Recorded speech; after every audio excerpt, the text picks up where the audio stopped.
Halo semuanya, kenalin nama saya Regita Frismediana. Saya dari NIM K1225014. Saya di sini tidak sendirian, saya bersama teman-teman saya. Perkenalkan, nama saya Rindang Rahayu Ningtyas dengan NIM K1225016. Perkenalkan, saya Yaskia Kartika Wulandaru dari NIM 18. Nah, kami bertiga di sini akan membahas tentang fonetik dan fonemik, yaitu transkripsi fonetis. Kami akan memberikan contoh dan menjelaskannya satu persatu. Contoh yang pertama untuk kalimatnya yakni, untuk itu dia turun tangan langsung menyelesaikan masalah dengan membebaskan pajak itu untuk pemindahan kapal keruk tersebut. Nah, untuk transkripsi fonetiknya sendiri diawali dengan kurung siku yang diartikan untuk penanda simbol fona. Nah, selanjutnya itu ada pagar yang dimaksudkan untuk jeda antar kalimat. Terus dilanjutkan dengan kata yang pertama yaitu untuk. Untuk di sini terus ada plus itu sebagai simbol jeda antar suku kata, dan U-nya menggunakan kapital dan diakhiri dengan glotal. Nah, garis miring itu jeda antar kata, dilanjutkan suku kata kedua yaitu itu. Di sini i, terus di plus to. Nah, di sini tidak memakai garis miring dua lagi karena di sini ada koma dan diganti dengan tanda pagar. Nah, terus di kata ketiga itu ada dia itu ada di plus ya karena sesuai dengan pengucapannya. Terus garis miring turun dibagi to plus run garis miring. Terus ada kata kelima yaitu tangan. Dibaca itu ta plus n yang bawahnya agak panjang itu dibaca ng an. Terus garis miring itu ada langsung. Untuk kata keenamnya langsung itu lang plus sung garis miring. Terus ada kata ketujuh yaitu menyelesaikan, ditulis dengan dengan terbalik yang dibaca plus n yang di atasnya itu ada garisnya itu melambangkan ny dengan terbalik juga, plus le itu le itu menggunakan terbalik juga atau dan plus say itu karena dibacanya menyelesaikan jadi ditulis say plus kan. Nah, garis miring lagi. Terus ada kata ke-8 adalah masalah. Di sini masalah MA plus SA plus LAH garis miring. Kata ke-9 ada kata dengan. Dengan ini juga menggunakan terbalik atau plus ng atau n yang belakangnya agak panjang, an. Dan garis miring lagi ada kata ke-10 yaitu membebaskan. Mem itu menggunakan terbalik nya yang dibaca mem plus b plus bas plus kan garis miring. Ada kata ke-11 yaitu pajak. Pajak di sini ditulis pa plus ja dan k. K-nya itu diganti dengan glotal karena sebagai penutup suku kata. Nah, selanjutnya itu tadi diakhiri dengan garis miring. Terus ada kata ke-12 itu ada itu, ditulis seperti tadi yaitu i plus tu. Nah, terus garis miring lagi. Di sini ada kata ke-12 ini untuk. Untuk ini ditulis plus t, u-nya dengan kapital dan diakhiri dengan glotal lagi. Nah, sehabis itu ada garis miring lagi. Terus kata ke-14 itu ada pemindahan, kata pemindahan. Kata pemindahan itu e-nya itu menggunakan E terbalik dibaca P plus min plus dah plus an garis miring. Kata ke-15 adalah kapal. Kapal ini dituliskan K plus pal garis miring lagi keruk. Keruk ini ke E menggunakan E terbalik plus ru, K-nya menggunakan glotal sebagai penutup suku kata garis miring tersebut. Itu untuk kata ke-17 ter plus se ini menggunakan E terbalik plus but dan diakhiri dengan dan dilanjutkan dengan tagar. Hanya ini datar ya teman-teman, diucapkan secara datar, maka di situ disimbolkan dengan anak panah yang lurus, terus ditutup dengan kurung siku lagi. Begitu teman-teman. Untuk contoh selanjutnya akan dijelaskan oleh teman saya. Lalu untuk contoh transkripsi fonetis yang kedua, itu diambil dari kalimat apalagi tidak sedikit anggaran negara yang disiapkan berasal dari utang hingga pungutan pajak. Untuk transkripsinya itu yang pertama diawali dengan kurung siku yang menjadi tanda pelisanan, lalu yang kedua itu ada tanda pagar yang merupakan jeda antar kalimat.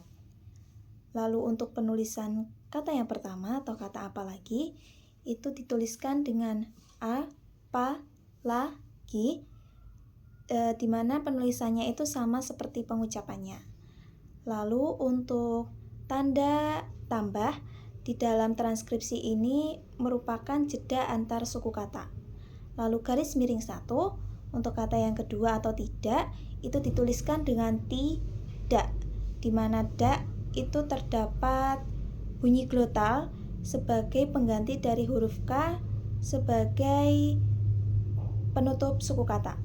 Lalu garis miring 1 untuk kata yang ketiga itu sedikit dituliskan dengan sedikit, di mana se itu menggunakan vokal E yang sama seperti yang digunakan pada kata emas.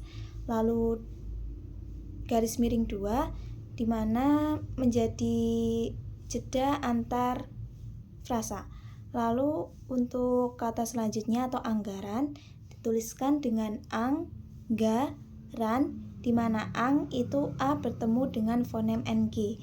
Lalu garis miring 1 negara dituliskan dengan negara, di mana ne itu menggunakan vokal yang sama seperti yang digunakan pada kata emas. Lalu garis miring 2 yang menjadi jeda antar frasa. Lalu kata yang dituliskan dengan ya yang ditambahi dengan fonem eng atau ng. Lalu garis miring 1.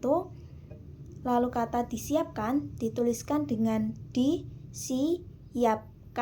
di mana yap itu terdapat penambahan huruf y dikarenakan si i bertemu dengan huruf a. Lalu garis miring 2 yang menjadi jeda antar frasa. Lalu kata berasal dituliskan dengan berasal, di mana be itu menggunakan vokal e yang sama seperti yang digunakan pada kata emas. Lalu garis miring 1 untuk kata dari penulisannya dari, untuk penulisannya itu sama seperti pengucapannya. Lalu garis miring 1 lagi, kata utang itu dituliskan dengan utang, di mana ta itu bertemu dengan fonem eng menjadi tang. Lalu garis miring 1 hingga itu merupakan hi yang bertemu dengan fonem ng menjadi hing. Lalu garis miring 1 untuk kata pungutan itu dituliskan dengan pungutan, di mana ngu itu merupakan fonem eng atau ng yang bertemu dengan vokal u. Lalu garis miring 1 untuk kata pajak dituliskan dengan pajak, di mana jak itu terdapat bunyi glotal sebagai pengganti huruf K sebagai penutup suku kata. Lalu tanda pagar yang merupakan jeda antar kalimat. Lalu untuk simbol nada itu menggunakan simbol nada datar karena kalimat ini merupakan kalimat berita. lalu ditutup lagi dengan kurung siku, seperti itu. Selanjutnya, kalimat yang ketiga yaitu dia meminta agar anggaran dapat segera dipakai. Apalagi saat ini masyarakat di daerah bencana Sumatera masih kesusahan.